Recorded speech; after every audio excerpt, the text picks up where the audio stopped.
So football's long been embedded in working class communities. Manchester United was founded by railwaymen. And, if you go back to the 50s, not to glamorise by any stretch that time, the maximum salary for players was 14 quid a week during the season. It wasn't very much above the average manual wage. And at the Trade Union Congress, one footballer spoke of the conditions of the professional footballers' employment being akin to slavery. So things have definitely gone from one extreme to the other. So what happened? How did football, which was so drenched in, in the ethos of working class life in this country and other countries, what happened to it over a long period of time in Britain and elsewhere? Sure. I think you have to see football as part of broader social trends. And obviously, there's a particular story that's going to be told now, and it's accurate. There's a lot to it, which is the commercialization that runs from the 90s onwards, the arrival of the Premier League on the scene, which itself is a breakaway league from the English Football League.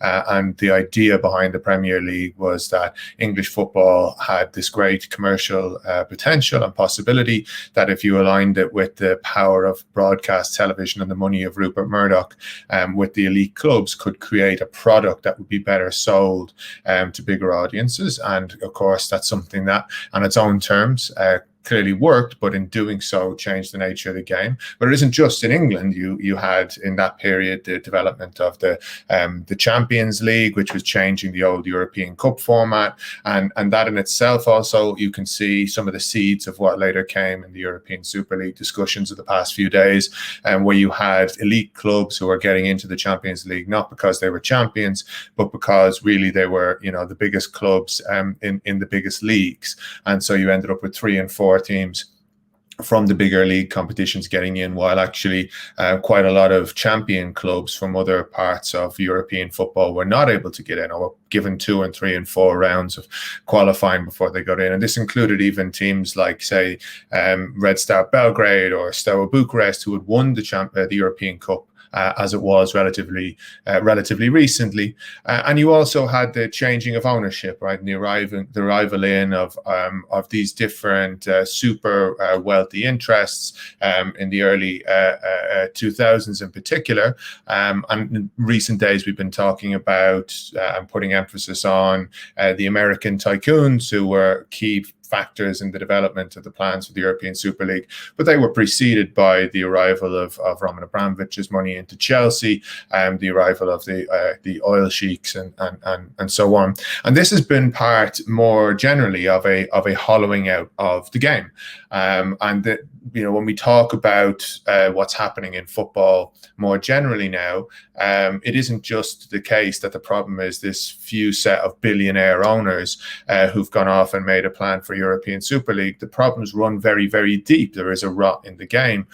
Ticket prices are pricing out the working class communities that built the game in the first instance. That's part of a gentrification more generally of football.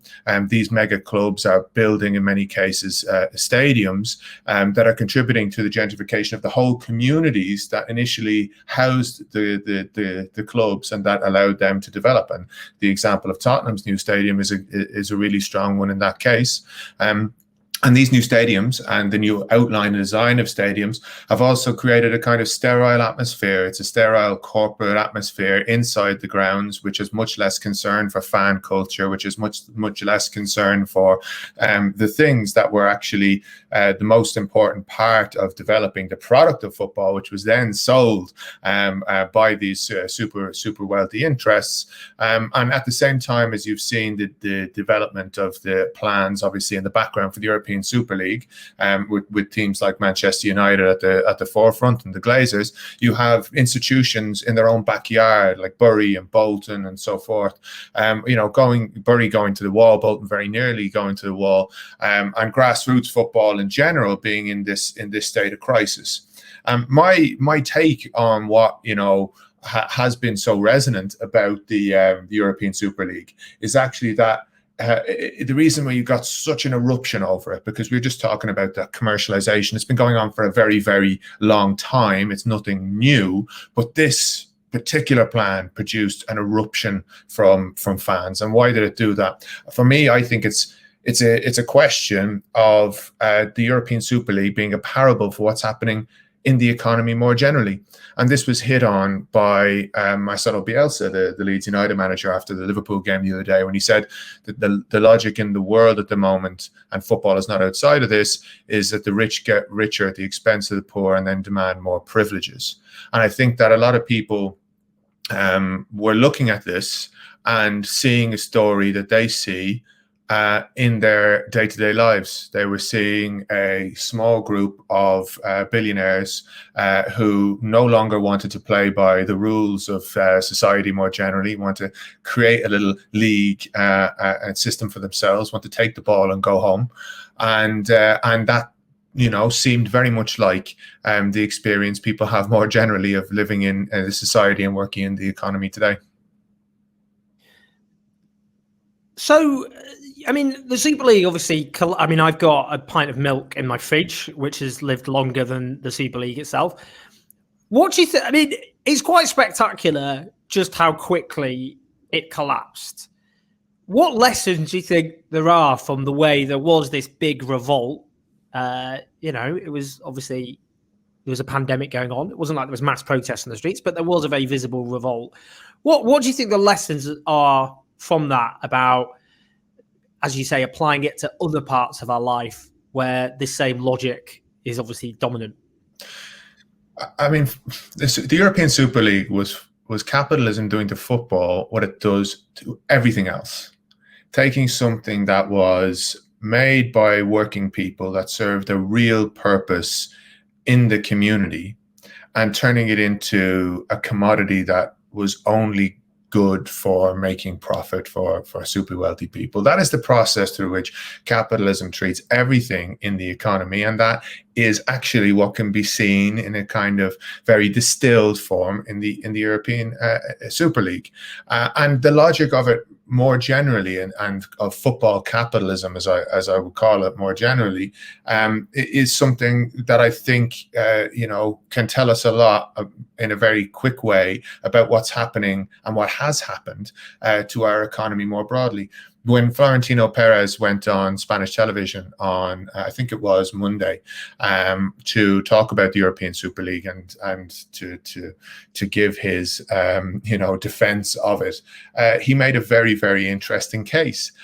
Anyone who is tuned into politics over the last 30 years might recognize it. He said, what we need to do is get all of the money at the top of the pyramid and get more and more money at the top of the pyramid. And then it will trickle down to all of the other clubs. And because we'll grow the pie, all the other clubs at the bottom will get richer as well, which is like Milton Friedman on the pitch. This was, trickle-down economics in the football scene. And it isn't just there either, where the kind of comparisons are clear. We talk about football as the global game, and it is the global game, and it's had a very big fan base for a long time around the world. But actually, the globalization of football has been a different phenomenon. So much like globalization in the modern economy, rather than being something that has produced greater global equality or more accountability and more democracy or whatever else, it has in many cases disempowered other parts of the world. You think of like the relative strength of a handful of European leagues now by comparison to the game, say for instance in Latin America, and you can see that the rise of these super corporations has not actually been of great benefit to the football world in general, or even where you've developed fan bases in Asia, in countries like China or Indonesia or India for the big Premier League teams. That's all well and good, but actually the game in those countries hasn't been taken forward very far at all. We're not talking about any of those having become powerhouses of the world game and producing great Chinese or Indian or Indonesian players.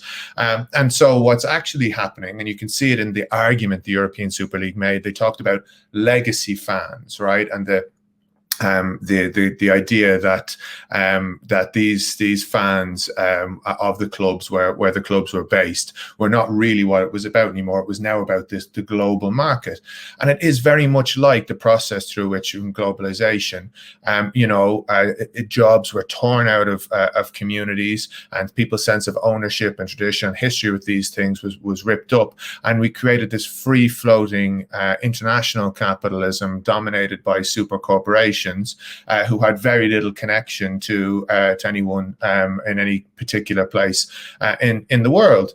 And that really is, what the European Super League model is. And it is like what we have seen with the development of globalization over so many decades.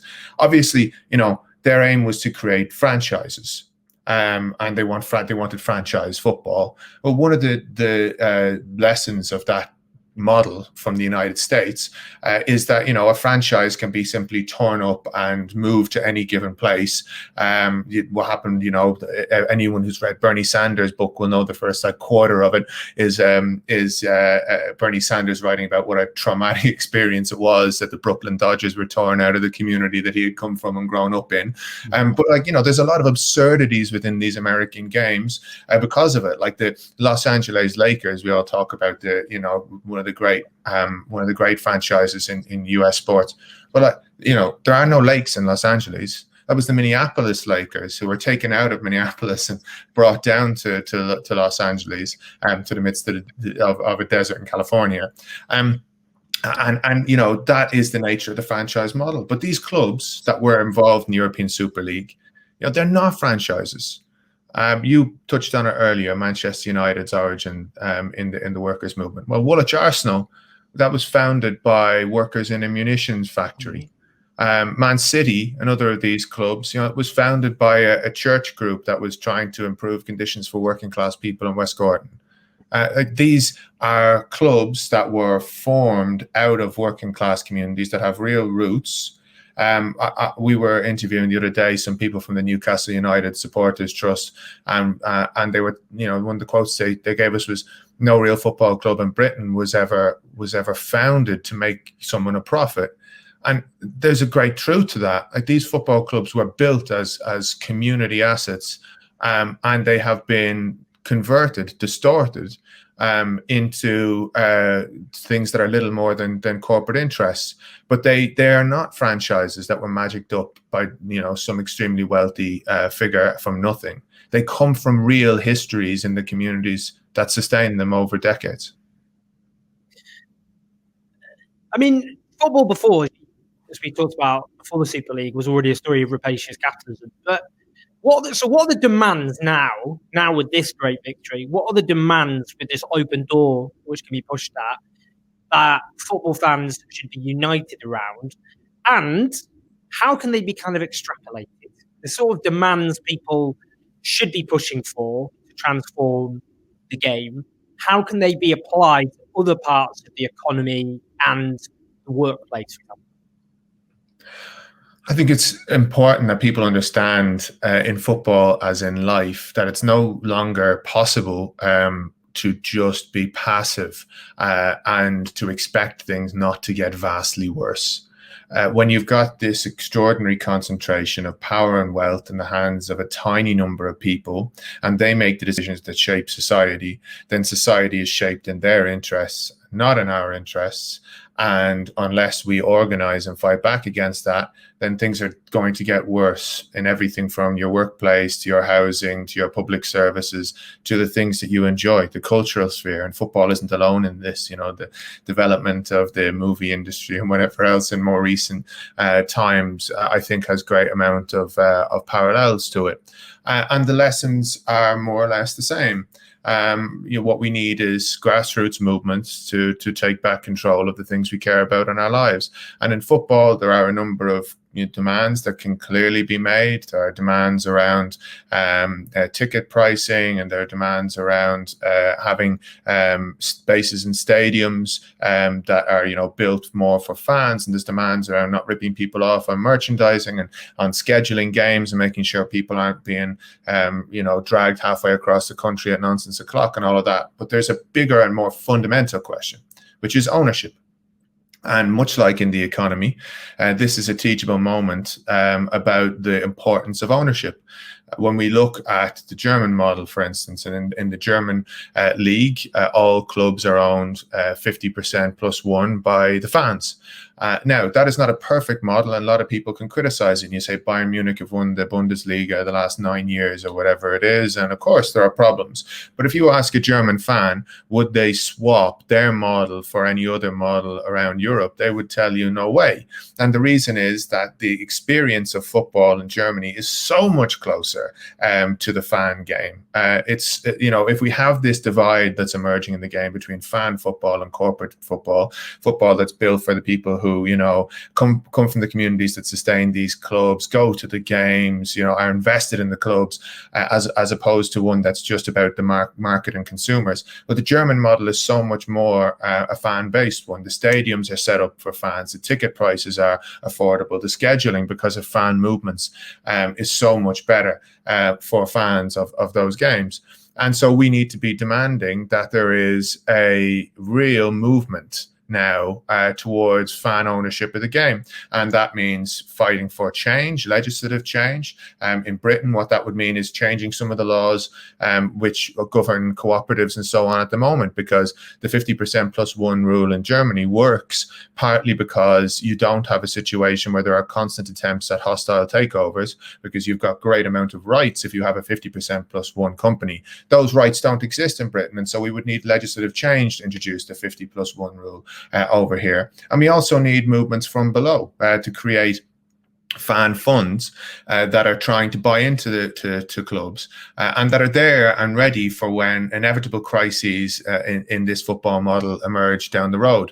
We spoke to the Newcastle one, as I was saying the other day, and I think it's great that people up there are trying to organise, and anyone who's a Newcastle fan watching this, I would encourage them to get involved with that, to try to create a fund that can buy into the club in the case that it gets relegated and there's another crisis or whatever, in the hope that you can begin to have some degree at least of fan accountability, if not total ownership there. You'll have fans at the table. But there are other examples of fan-owned clubs in general, which are great and which people should look into. What's happened with AFC Wimbledon, where that club was stolen from the fans and dragged out to Milton Keynes, a new club set up in one of the most disgraceful episodes of English football. Well, those fans went off and they, kept the legacy of that club, and they fought from the lower leagues, and now they're in the same league as MK Dons.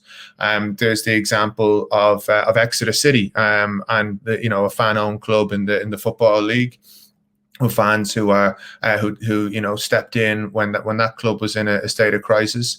There's the example of FC United, who were born out of the protest movement against the Glazers up in Manchester, which I think is a very important experience for the game here.